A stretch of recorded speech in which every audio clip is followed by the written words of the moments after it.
My name's John Whitaker. I'm a consultant cardiologist and cardiac electrophysiologist.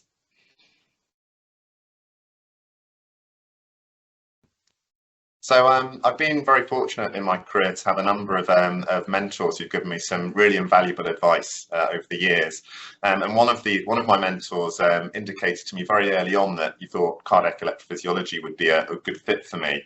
And I was then lucky enough to go to see a procedure at what the time was using really cutting edge technology, and involved a whole team using such technology to very precisely localize and then treat the source of a patient's heart rhythm disturbance. And really, since then, I've been committed to becoming part of that team, developing the skills to be able to deliver such focused and effective treatment for patients. So really, that was the start of my journey, and that was 16 years ago. And I'm very fortunate to still work with both of those colleagues today on a daily basis.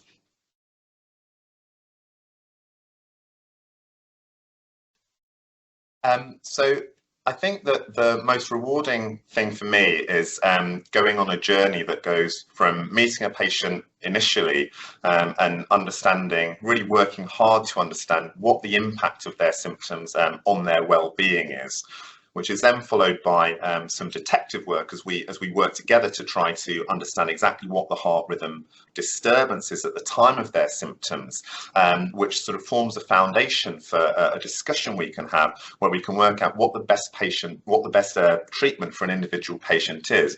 We're very fortunate in electrophysiology to have a number of very effective treatments.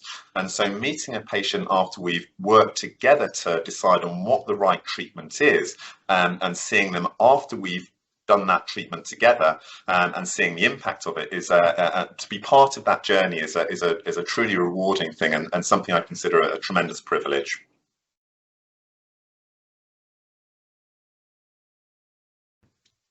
So when I meet a patient, the most important consideration for me is striving to understand exactly what the impact of that patient's symptoms is on their overall well-being and quality of life. So I'm trying to understand how frequent that patient's symptoms are and how severe they are. And once we've understood that and identified exactly what the heart rhythm disturbance at the time of those symptoms is, then we can work out what the most appropriate treatment for that individual patient is, in order to try to, as far as we can, alleviate those symptoms and get them back to that lifestyle that they're aiming for as quickly as possible.